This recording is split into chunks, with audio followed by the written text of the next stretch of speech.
তো দেখুন অসম্ভব সুন্দর হয়েছে।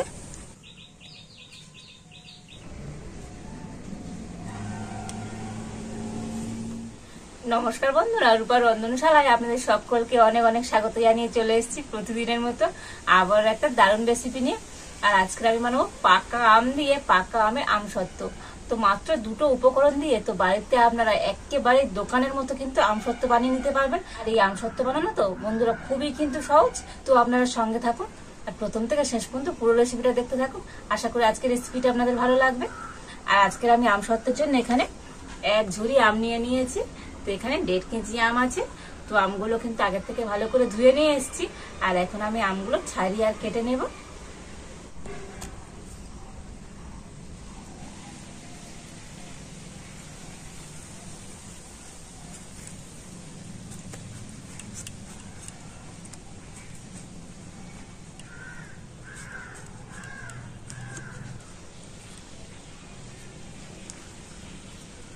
তো আমটা ছাড়িয়ে নিয়েছি, এবার আমটাকে আমি কেটে নেব।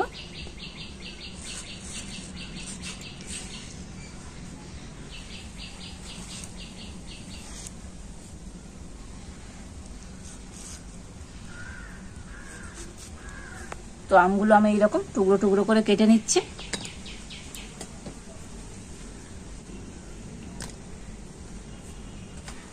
আর এইভাবে আমি সমস্ত আমগুলো কেটে নেব। তো দেখুন সমস্ত আমগুলো আমি এরকম টুকরো টুকরো করে কেটে নিয়েছি। আর এবার আমি একটা মিক্সি জার নিয়ে নিয়েছি। আর এখন আমি কেটে নিয়ে আমগুলো জারের মধ্যে দিয়ে দেব।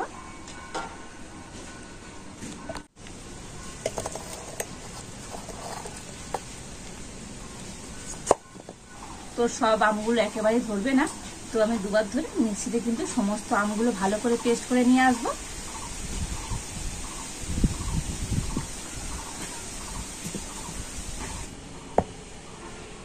তো দেখুন সমস্ত আমগুলো খুব ভালো করে আমি পেস্ট করে নিয়ে এসেছি।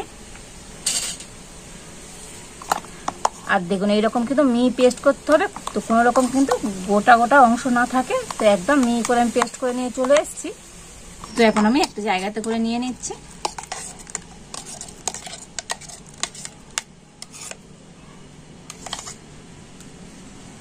আর এবার আমি একটা ট্রে নিয়ে নিয়েছি। তো এই ট্রের মধ্যে কিন্তু আমসত্ত্বটা পাতবো। তো প্রথমে আমি এই ট্রেটা একটু সাদা তেল ব্রাশ করে দেবো। তো আপনারা স্টিলের থালাতেও কিন্তু আমসত্ত্বটা করতে পারেন।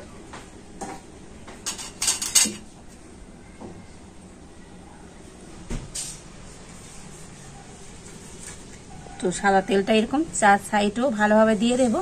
এতে করে তো আমসত্ত্বটা হয়ে যাওয়ার পরে খুব সহজে কিন্তু এই ট্রে থেকে উঠে চলে আসবে। তো ট্রেটাতে কিন্তু সাদা তেল খুব ভালো করে আমি ব্রাশ করে দিয়েছি। আর এবার এখন আমি উনুনটা জ্বেলে দেব।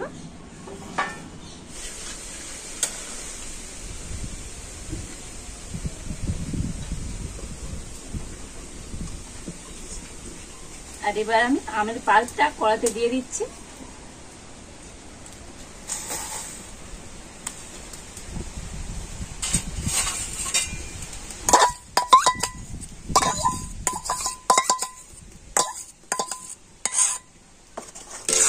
তো কড়াতে কিন্তু কোনো রকম তেল দেওয়ার দরকার নেই, খালি কড়াতে আমের পাল্পটা দিয়ে দিতে হবে।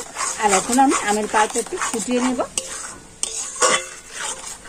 তো আমের পাল্পটা আমি 5 মিনিট ধরে ফুটিয়ে নিয়েছি। আর এবার এখন এর মধ্যে দিয়ে দেবো চিনি। তো এখানে আমি 100 গ্রাম চিনি নিয়েছি, দিয়ে দিচ্ছি। তো আপনাদের আম যেমন মিষ্টি সেই রকম চিনিটা দেবেন।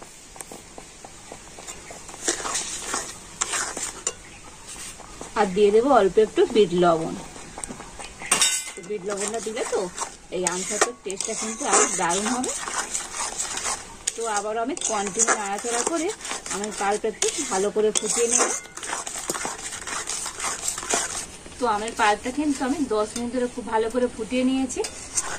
আর দেখুন মিশ্রণটা কিন্তু ঠিক এইরকমই হবে, এরকম ঘন করে তৈরি করে নিতে হবে। আর কালারটা তো দেখেছেন বন্ধুরা চেঞ্জ হয়ে গিয়েছে। তো যখনই দেখবেন এরকম কালার চেঞ্জ হয়ে গিয়েছে আর ঘন হয়ে গিয়েছে তখনই কিন্তু নামিয়ে নিতে হবে। তো আমসত্ত্বের জন্য আজকে আমার এই মিশ্রণটা একেবারে রেডি হয়ে গিয়েছে। আর এখন আমি নামিয়ে নেব। আর এখন আমি ট্রেটার মধ্যে এই মিশ্রণটা দিয়ে দিচ্ছি।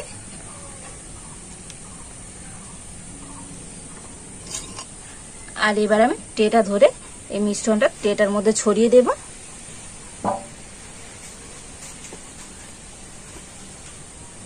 দেখুন মিশ্রণটা ট্রেটার মধ্যে এবারে ছড়িয়ে দিয়েছি। তো একটু এরকম ভাবে ঠুকে আর এটাকে সেট করে নিতে হবে।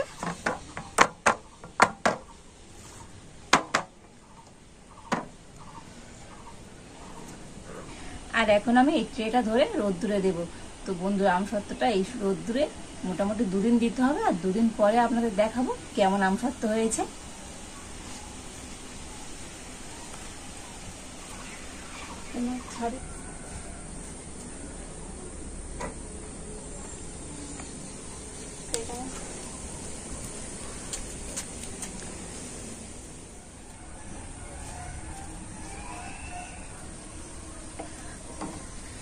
তো আমসত্ত্বটা আমি 2 দিন রোদ্দুরে দিয়েছিলাম, আর তারপর 2 দিন পরে নিয়ে এসেছি। আর এখন আপনাদের দেখাবো কেমন আমসত্ত্ব হয়েছে।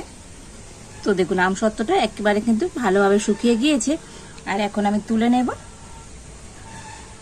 তো একটা ছুরি দিয়ে এইভাবে ধার থেকে একটু আমি ছাড়িয়ে নেব। তো আর দেখুন আমসত্ত্বটা কত সুন্দরভাবে উঠে যাবে।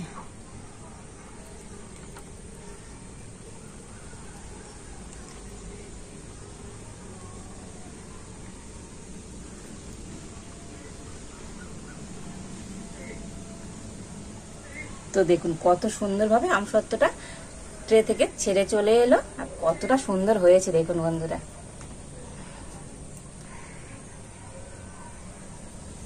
তো দেখুন অসম্ভব সুন্দর হয়েছে।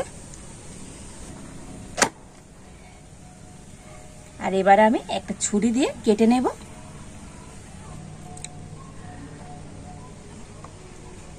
তো প্রথমে আমি এইভাবে লম্বা লম্বা করে কেটে নিচ্ছি।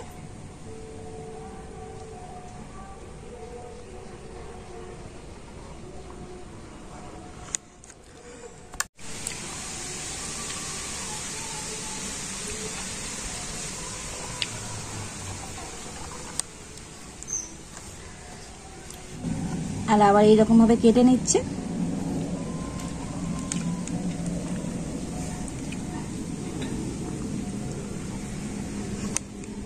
তো আমি চৌকো শেপ করে কেটে নিচ্ছি। তো আপনারা আপনাদের মন মতো করে কেটে নিতে পারেন।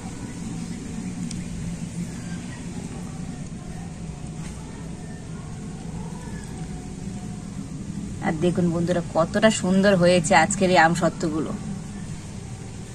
অসম্ভব লোভনীয় দেখতে হয়েছে।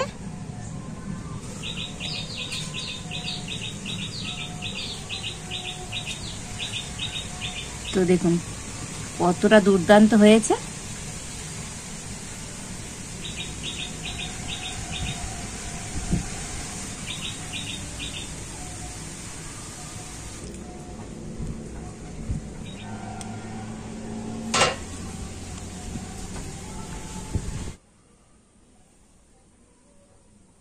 আর দেখলেন তো বন্ধুরা আজকে এই পাকা আমের আমসত্ত্বটা কতটা সুন্দর হয়েছে। আর শুধুমাত্র 2টো উপকরণ দিয়েই কিন্তু এইভাবে আপনারা বাড়িতে খুব সহজেই পাকা আমের আমসত্ত্ব বানিয়ে নিতে পারবেন। আর এরকম আমসত্ত্ব তো বাজার থেকে কিন্তু কিনে খাওয়ার কোনো প্রয়োজন নেই। তো হয়েছে তো একদম বাজারের মতো। তো আপনারা এই পাকা আমের সিজনে এইভাবে আমসত্ত্ব বানিয়ে রেখে দিতে পারেন। আর বিভিন্ন রান্নায় তো আমাদের আমসত্ত্ব লাগে, তো এমনিতেও আপনারা আমসত্ত্বটা শুধু খেতে পারেন, দারুণ টেস্ট হয়। আর বাড়িতে বানালে তো অবশ্যই কেমন হয়েছে কমেন্ট করে জানাবেন। আর আজকে যদি এই আমসত্ত্ব রেসিপি আপনাদের ভালো লাগে তো এটা লাইক করে দেবেন, আর সবার সাথে প্রচুর প্রচুর করে শেয়ার করবেন। তো আজ এই পর্যন্ত, আপনারা ভালো থাকুন, সুস্থ থাকুন, দেখা হচ্ছে নতুন কোনো একটা রেসিপি নিয়ে।